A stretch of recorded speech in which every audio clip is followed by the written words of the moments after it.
Good evening, good day from Mashiach, and we are going to do a series of lectures on the inner nature, the secret nature of the scriptures. And we begin with this horoscope, which is the horoscope for man's illumination. All the spheres are above the horizon at that moment, and here we find the glyphs of the various zodiacal signs. Beginning at here, we got Leo, Virgo, Libra, Scorpio, Sagittarius, Capricorn, Aquarius, Pisces, Aries, Taurus, Gemini, and finally Cancer. And within these, we've got the planetary positions at the moment of illumination. Why are we looking at horoscope?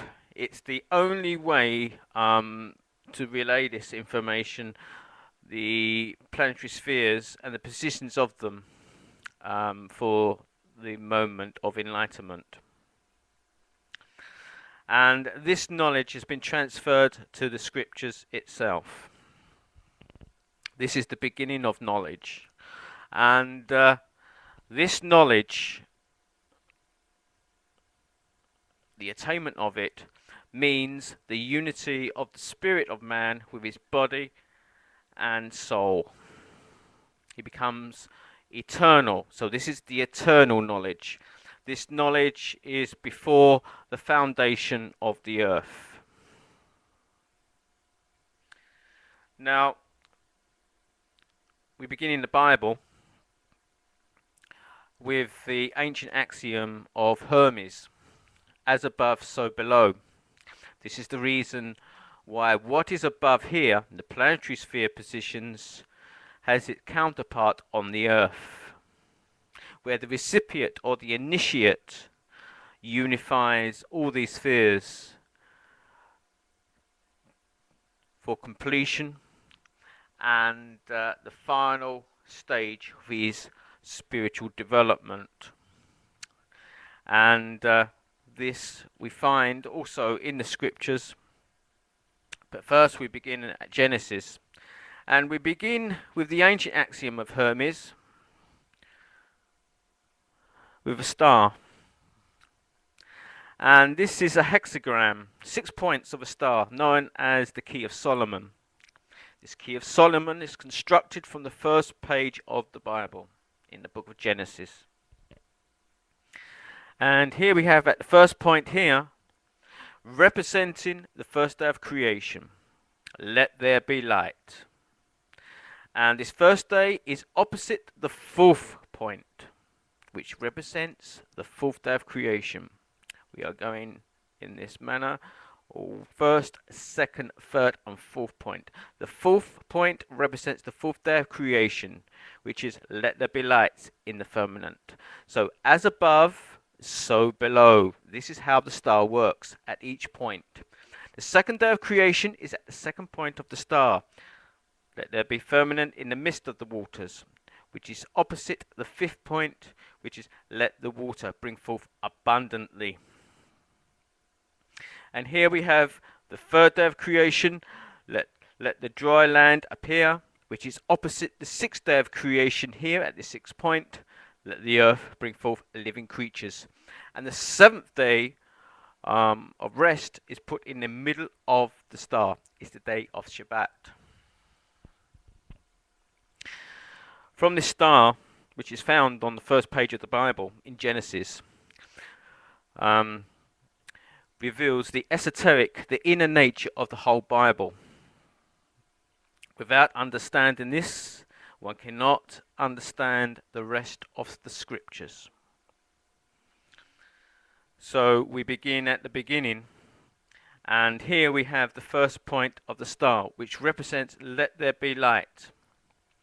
Light comes from fire. And so the top point here, the top point represents Aries, i.e. fire, governed by Mars. Therefore, the first day of creation was a Tuesday, the day of Mars. The fourth point of the star represents Libra, the air, the sign of the balance, governed by Venus. So the fourth day of the creation was a Friday, the day of Venus. The second point of the star represents Gemini, air, governed by Mercury. So the second day of creation was on a Wednesday, the day of Mercury. The fifth point of the star represents Sagittarius, fire, governed by Jupiter. So the fifth day of the creation was a Saturday, governed by Jupiter. The third point of the star is Leo, fire, governed by the sun. And the sun makes the plants grow. So the third day of creation was a Thursday, the day of the sun. The sixth point of the star represents Aquarius, air, governed by Saturn. So the sixth day of creation was a Sunday, the day of Saturn. The Sabbath day is represented by Cancer, water, governed by the moon. So the seventh day of the creation was on a Monday, or a moon day, which is the day of rest. And that is, the moon is placed in the middle of the star.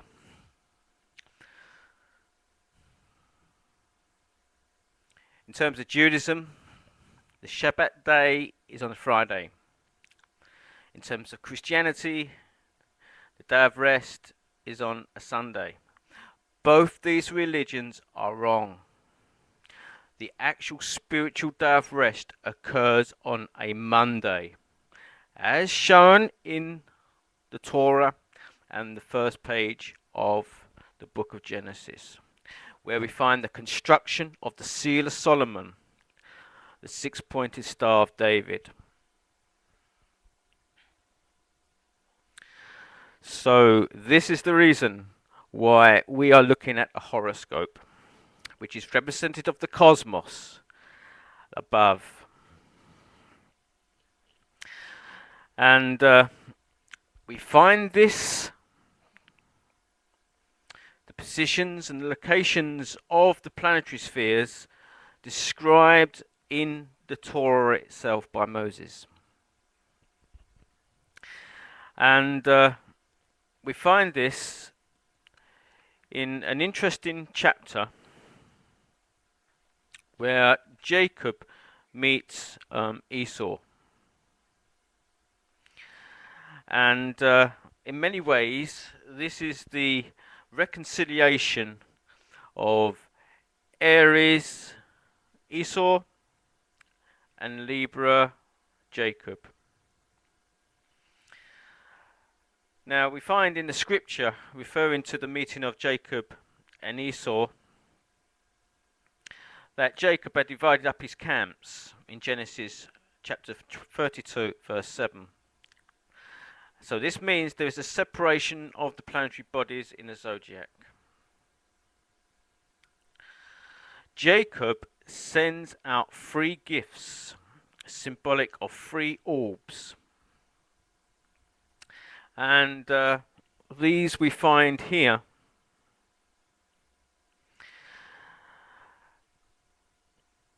And we will discuss in more detail this in part 2.